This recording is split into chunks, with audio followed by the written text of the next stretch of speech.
La même parole nous était révélée comme étant l'époux de nos âmes. Nous te disons merci de ce que tu nous as fait grâce. Et reconnaître après l'œuvre de Golgotha qu'en ce temps du soir, tu es venu briser les sceaux pour que nous puissions réaliser ce que tu as fait pour nous. C'est pourquoi nous prions que tu bénisses ces instants, que tu nous élèves d'un lieu plus haut, là où le diable ne saura pas nous atteindre, mais là où ta parole aura la prééminence et la domination complète et totale sur chaque pour ce que tu m'entraînes. Ainsi bénis ces instants. Les enfants ont quitté leur maison, non pas pour venir regarder ces cadres, mais c'est pour pouvoir te rencontrer. Amen. Ta parole déclare, approchez-vous de l'Éternel et il s'approchera de vous. Nous prions que Seigneur, toi qui vois les requêtes enfouies dans le cœur de tout un chacun, et que chaque main levée, il y a une requête que toi tu te souviens et que tu exauces. Amen. Pour l'honneur et la gloire de ton Seigneur. Conduis-nous Seigneur, et que tu bénisses aussi le culte de demain. Partout se trouvent tes enfants autour de ta parole, puissent descendre selon ta parole qui déclare, là où deux, trois sont rassemblés en mon nom, je suis au milieu d'eux. Que toi, qui vois ce peuple nécessiteux, toi le pourvoyeur, que tu descendes, toi qui es terrible dans l'assemblée des saints, que tu manifestes ta puissance et ta gloire au milieu de nous. Amen. Afin que nous soyons consolés de ta présence, nous soyons encouragés, nous soyons réconfortés de ta part, pour ta seule gloire au nom de ton Fils Jésus-Christ. Amen. Amen. Amen. Amen. Que le Seigneur bénisse richement. Alors que vous êtes encore debout, je vous inviterai à lire avec moi une portion de l'Écriture. Peut-être 2 ou 3 même. Nous prenons Matthieu chapitre 3 et verset 10. Matthieu chapitre 3 et verset 10.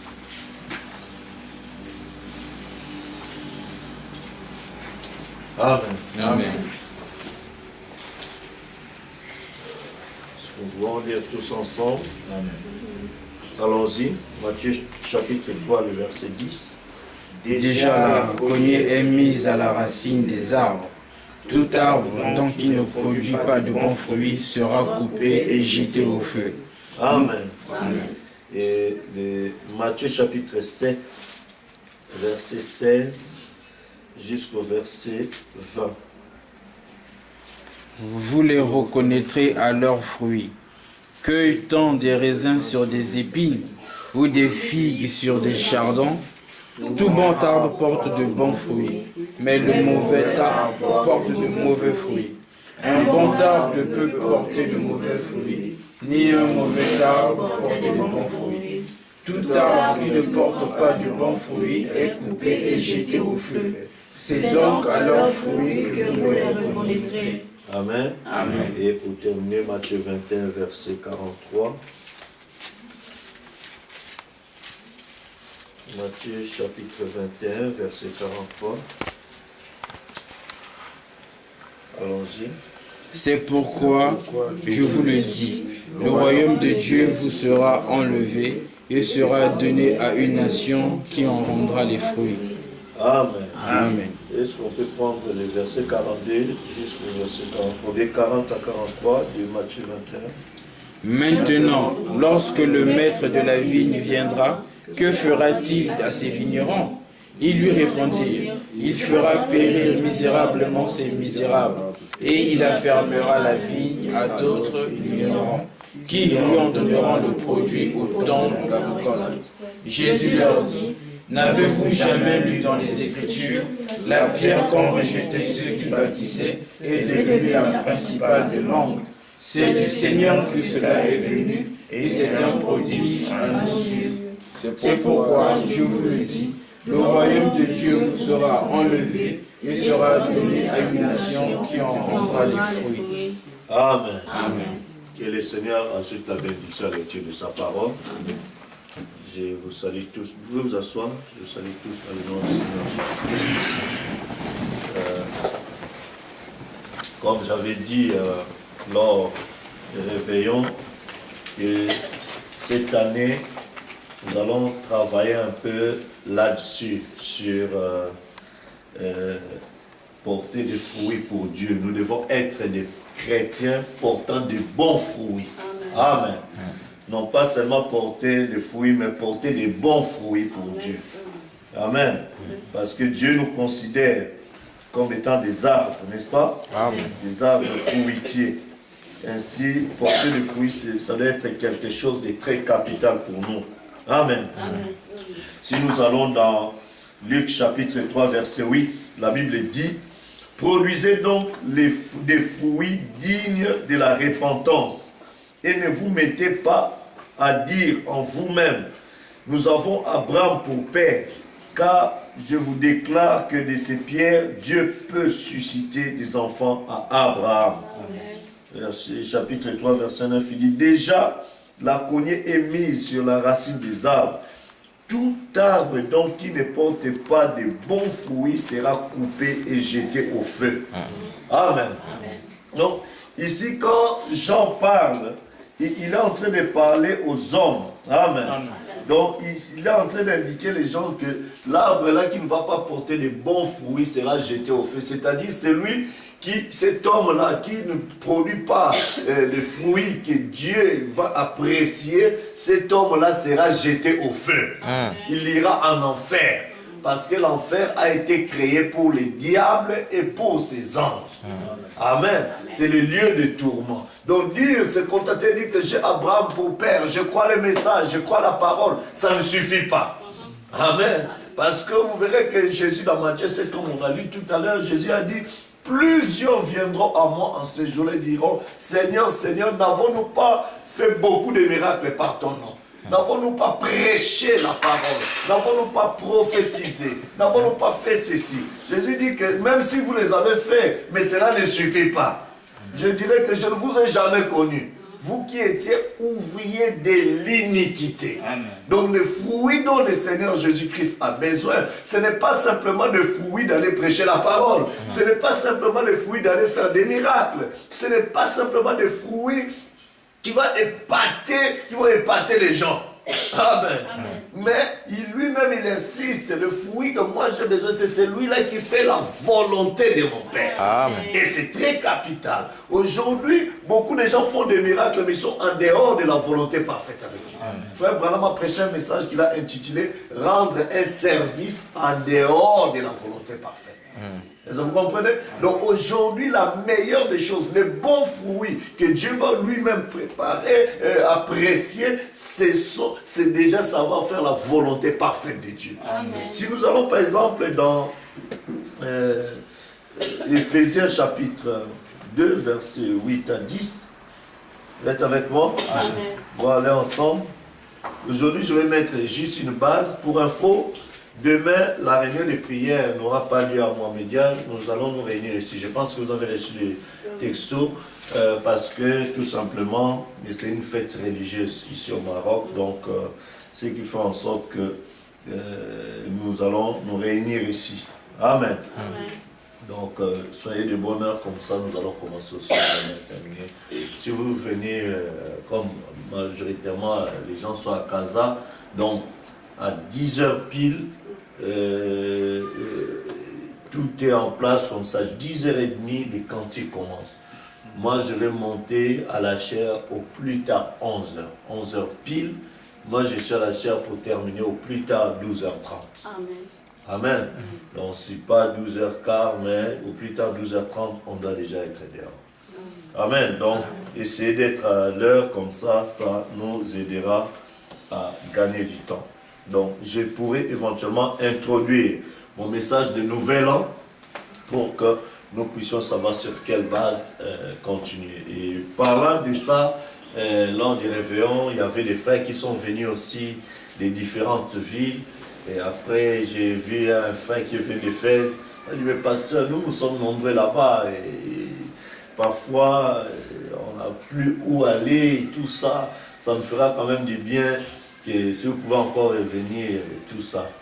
Il m'a tellement beaucoup parlé, ça m'a fait beaucoup de mal de voir que des frères qui quittent là-bas et qui souhaitent venir dans des petites manifs qu'on fait ici, et la sœur Prudence qui quitte Meknès, frères, les autres frères qui sont restés là-bas à Fès, et d'autres n'ont pas pu venir, alors ça m'a fait beaucoup de mal. J'ai dit, bon, je vais voir cette année, par la grâce de Dieu, j'aimerais commencer à programmer des choses en avance, voir par exemple le programme du pasteur Pigé, sa disponibilité. Lui, il pourra rester à Casa Moi, je pourrais prendre par exemple un week-end, je peux quitter ici un vendredi soir, je pars à Fès pour revenir dimanche soir. Comme ça, lui pourra rester le week-end avec l'église et voir la disponibilité et tout ça. Si je passe par exemple tel week-end, je peux aller à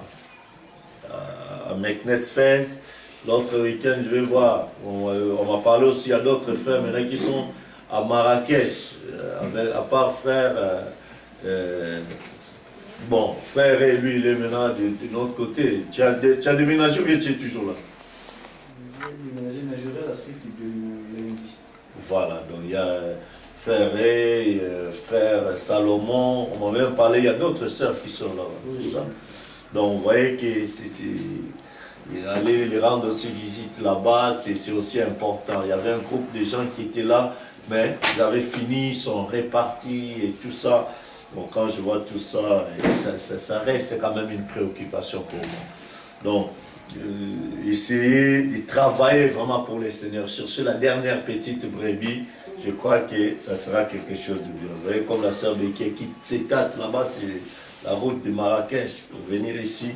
Donc, si je peux, le Seigneur peut m'aider à avoir un peu de moyens, de force. J'aimerais vraiment, on ne sait pas quand est-ce que le voyage prendra fin. Donc, nous allons travailler pour pouvoir avancer dans des choses de Dieu. Amen. Donc, je vais voir aussi, comme vous avez promis aussi aux bien-aimés qui sont à Rabat, voir si le pasteur Smith pourrait m'accorder un dimanche, je pourrais prêcher aussi là-bas. Et puis, c'est important maintenant. Donc, qu'est-ce que je vais dire? Les vidéos de la convention, les 2 jours, vendredi, samedi, sont déjà en ligne. Ça, vous pouvez les suivre depuis notre site de l'église. Et puis, le reste, je crois, pour dimanche, Frère Roubi, c'est déjà prêt? Pas encore? Donc, Frère Roubi va travailler là-dessus pour pouvoir rendre cela disponible. Donc, que le Seigneur nous aide. Donc, par là, on pourra voir comment, des fois, dans d'autres réunions comme ça, connecter pour que les autres frères qui sont dans d'autres villes pourront se connecter et suivre directement les enseignements, soit via Skype ou bien dans d'autres moyens qu'on va étudier, mettre en place. Amen. Amen. Donc, cette année, nous souhaitons vraiment travailler durement, personnellement, voir aussi comment le Seigneur nous conduira, parce que c'est vrai que ici, il y a beaucoup de besoins. Ailleurs aussi, il y a des besoins. Il y a des frères aussi qui invitent, qui ont suivi quelques prédications, qui sont intéressés, qui invitent. Mais bon, que le Seigneur nous aide à nous attendre à lui. Amen. Et en passant, je pensais aussi à vous transmettre aussi les salutations d'un frère qui était ici, frère David Moussafir, actuellement il est aux États-Unis, au Texas. Et il m'a chargé de saluer aussi toute l'église dans le nom du Seigneur Jésus-Christ. Amen. Amen. Ainsi, je disais que cette année, nous allons travailler pour pouvoir parler d'être des chrétiens portant des fruits pour Dieu. Amen. Parce que nous sommes en train de vivre le temps de la moisson. Quand on parle du temps de la moisson, c'est le temps de la récolte, en fait. Vous comprenez? Amen. Le temps où le laboureur a sémancé dans son champ, maintenant les champs a produit des fruits, maintenant c'est le temps de la récolte. On doit récolter les bons fruits. Ceux qui n'ont pas produit, on doit les rassembler et puis les jeter au feu. Amen. Vous comprenez? Amen. Mais maintenant Jean-Baptiste, déjà depuis son temps, il dit déjà la cognée est mise à la racine de l'arbre. Tout arbre qui ne porte pas du bon fruit sera coupé et jeté au feu. Amen. Amen. Donc nous devons être des chrétiens portant de bons fruits. Des arbres portant de bons fruits pour notre Dieu. Amen. Amen. Donc voilà pourquoi nous voulons comprendre cela. On s'adresse aux hommes. Et là, nous avons vu dans Matthieu, et puis même Luc encore, vient de dire la même chose. Nous pouvons lire aussi dans Jean 4, verset 36 qui dit « Celui qui moissonne reçoit un salaire. » et amasse des fruits pour la vie éternelle. Amen. Amen. De là, maintenant, vous voyez que quand on parle de fruits, on parle même, il y a un salaire. Celui qui moissonne, celui qui va accueillir et tout ça, il reçoit un salaire, mais ce salaire-là, c'est pour la vie éternelle. Donc, le bon fruit que nous devons porter, ce n'est pas que nous devons porter, je ne sais pas moi, des manguiers, des ananas, mettre chez nous dans le réfrigérateur. Quand les passants vont venir, ah, on m'a dit, je dois porter beaucoup de fruits, donc je vais servir les passants les fruits. Ce n'est pas ça. Amen. Amen. Il y a le salaire et les fruits qui donnent le salaire que nous allons recevoir pour la vie éternelle. Ça veut dire que ce n'est pas des fruits naturels comme ça. Nous disons Amen. Amen. C'est notre type de fruits. Donc, c'est des fruits pour la vie éternelle. Donc, nous devons comprendre ça dans ce sens-là. Et si nous allons dans Romains, chapitre 6, verset 21, vous êtes avec moi? Amen. Alors, je commence à partir du verset 19. Je parle à la manière des hommes à cause de la faiblesse de votre chair. De même que vous avez livré vos membres comme esclaves à l'impureté et à l'iniquité pour arriver à l'iniquité, ainsi maintenant, livrez vos membres comme esclaves à la justice pour arriver à la sainteté. Vous êtes avec moi? Amen. Ça c'est verset 19. Alors verset 20. Car lorsque vous étiez esclaves du péché, vous étiez libres à l'égard de la justice. N'est-ce pas? Verset 21 dit quoi? Quels fruits portiez-vous alors? Des fruits dont vous rougissez aujourd'hui, car la fin de ces choses, c'est la mort. Donc, ici, on comprend que quand on était dans les péchés, on suivait les choses du monde et tout ça, on portait des fruits. Quand on parle de fruits, c'est-à-dire des œuvres. Amen. Amen. C'est qu'on manifestait comme comportement, comme attitude, c'est ce comportement-là dont aujourd'hui, étant chrétien, on en a honte. Quand on dit que regarde comment tu marches, tu as même honte. Et c'est étonnant de voir, il y a certaines personnes, quand elles étaient païennes de certaines sœurs, elles ont gardé toutes ces vieilles photos-là, comment elles s'habillaient sexy, et tout ça, comment ils étaient dans des milieux sales, et tout ça. Et dit, ah, regarde quand j'étais. Et en train d'admirer ces vieilles accoutrements païens, tout ça, et pensant que c'était ça la belle époque. Alors que ça doit être quelque chose dont on doit déchirer, regretter même. Et d'autres frères, quand ils étaient encore dans les groupes, dans des boîtes de nuit avec beaucoup de canettes, de bières, là, ils tiennent des photos, ils regardent, ah, comment il était avec beaucoup de bières, de vin et tout ça, ils disent, ah, quand j'étais. Mais tu es devenu chrétien, tu as encore toutes ces vieilles choses-là pour se garder des souvenirs. Ce n'est pas une bonne chose. Nous devons détruire cela, regretter cela, se repentir pour que tous ces démons-là soient formatés, ôtés de notre être. Nous disons Amen. Amen. Donc c'est des fruits pour lesquels nous rougissons aujourd'hui. Nous ne voulons plus nous souvenir de ces moments-là parce que nous voulons que la gloire de Dieu soit complètement manifestée en nous. Amen. Amen. Car lorsque nous étions dans la chair, les passions, ah voilà, nous appartenons à une autre, tout ça.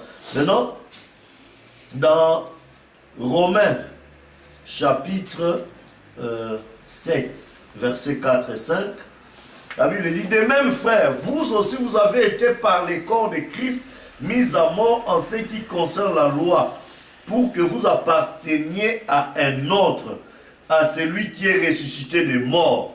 Amen. Quand on appartient à celui qui est ressuscité des morts, afin que nous portions des fruits pour Dieu. Amen. Amen. Amen.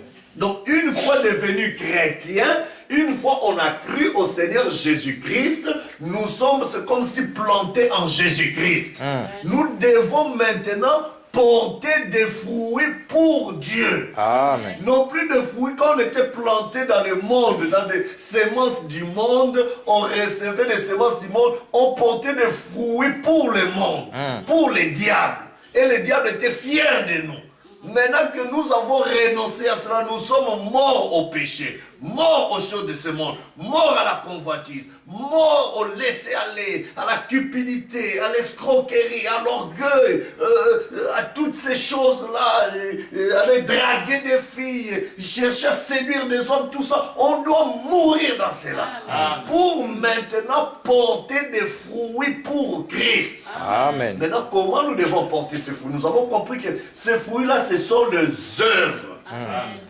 Nous disons Amen. Amen. Jean 14 et 12 dit que les œuvres que j'ai faites, vous les ferez aussi. Amen. Nous disons Amen à cela. Amen. Alors, allons dans Éphésiens, je disais tout à l'heure, chapitre 2, verset 8 à 10. L'épître de Paul aux Éphésiens. Tout le monde a trouvé? Amen. Alors, nous allons lire tous ensemble à partir du verset 8 jusqu'au verset 10. Car c'est par la grâce que vous êtes sauvés, par le moyen de la foi.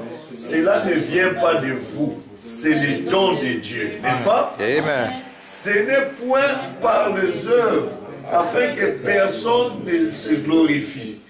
Car nous sommes son ouvrage, ayant été créés en Jésus-Christ pour de bonnes œuvres que Dieu a préparées d'avance afin que nous les pratiquions. Amen. Nous ne sommes pas sauvés par nos œuvres à nous-mêmes. Nous sommes son ouvrage, c'est-à-dire nous sommes son œuvre. Quand nous sommes plantés en Jésus-Christ, nous devons produire des fruits pour Jésus-Christ. Mais qui a préparé ces fruits-là? Qui a préparé ces œuvres-là? Dieu a déjà préparé des œuvres afin que nous puissions les pratiquer.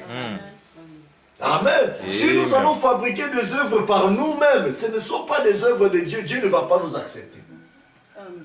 Nous disons Amen. Amen. Donc nous devons aller prendre des œuvres de Christ. Allons dans Jean, chapitre 5, verset 19. Jean, chapitre 5, verset 19. Alors, commençons à partir du verset 17. Au verset 17, tout le monde a trouvé Jean, chapitre 5.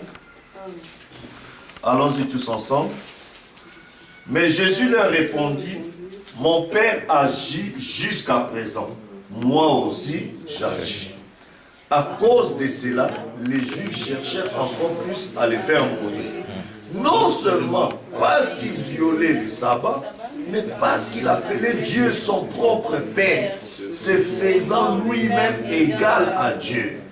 Jésus reprit donc la parole et leur dit, en vérité, je vous le dis, le Fils ne peut rien faire de lui-même. Il ne fait que ce qu'il voit faire au Père. Et tout ce que le Père fait, le Fils aussi le fait pareillement. Amen. Amen.